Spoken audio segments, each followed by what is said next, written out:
Thank you. It's great to see you all here. 50 years ago this summer, John and I attended our first scientific meeting. We didn't know each other at the time, but since then our paths have crossed countless times. This was in 1966 when John was just finishing up as a student at the University of Kansas, and I had just left the just arrived at the University of Kansas as a faculty member. At that time, John was an ichthyologist, as I was. He loved herpetology, and as he might tell us later, he would have gone into herpetology except that he discovered at Kansas that what herpetologists do is go out and kill snakes. So he studied fish because all across North America there are thousands of fish that are already dead in bottles. So this was an opportunity to pursue his interest in nature and evolutionary biology. In that year, 3 important papers came out that were very important to those of us in the fish business, less so to what John soon showed was the more exciting path for his science. But there were 2 papers that I thought were remarkable at the time, and I still do, for their path-breaking importance on quantitative analysis of geographic variation in a widespread minnow in eastern North America.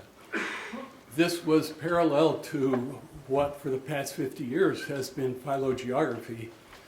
But at that time, John and I were both under the influence of Bob Sokol, who had argued that to try to reconstruct the true phylogenetic tree of any group is like trying to estimate how many angels can dance on the head of a pin. Now, most of my colleagues in the fish business have still not learned that, and fish business is still going in a different direction than John showed us 50 years ago that we should be going in.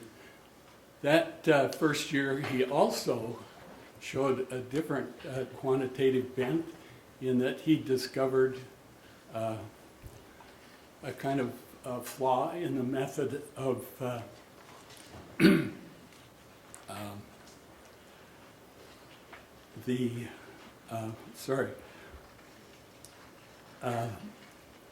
broken stick model, and actually published a paper with Robert MacArthur reformulating a part of the broken stick model.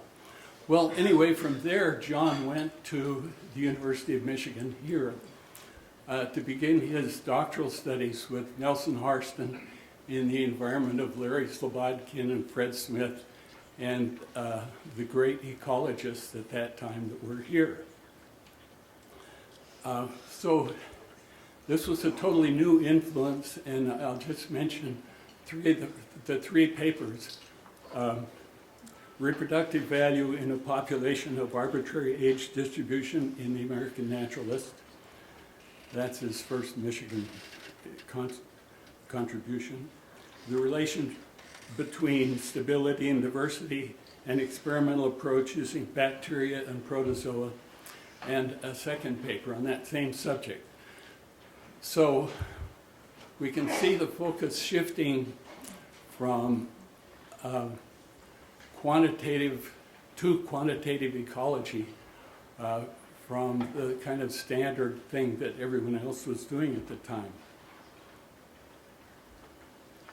It was at about that time that John discovered or developed his passion for the community matrix. And people who were there at the time, like Rob Caldwell and Doug Fatuma, who were the closest ecologists to John at the time, formed an intellectual core that were really the buzz of the department.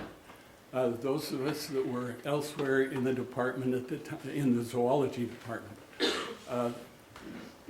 those of us were looking to these guys as being something very, very special. And it turned out that that was the case. In the next 3 years, John went from Michigan to work with Dick Levins at Chicago for a year, then took a job at Stony Brook for a year, and then returned to Michigan.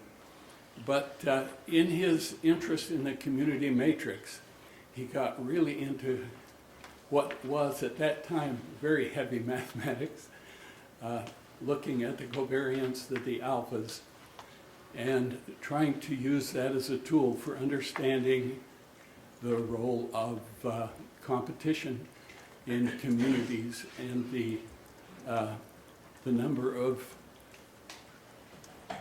species that the community would likely hold based on manipulations of the community matrix. I recall at one of the zoology Halloween parties, John and his partner actually showed up dressed as community matrices,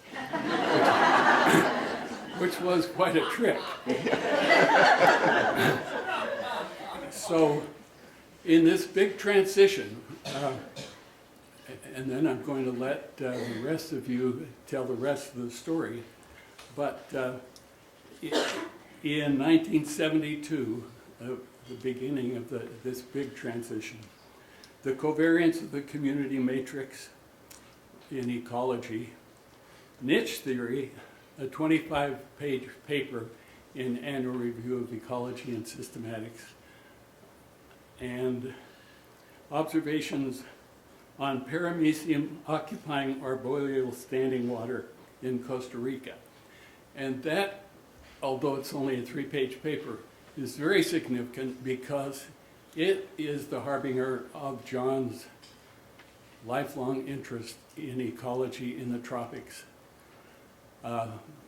Following that, the things that you're going to hear more about today would be his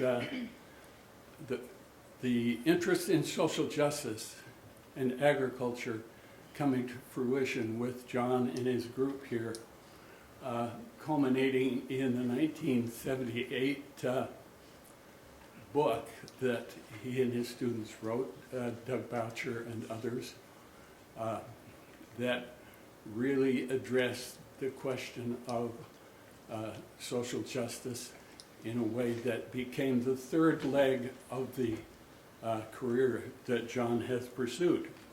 So with that brief history of the remarkable trajectory that John showed us in the first 6 years, then the rest is history.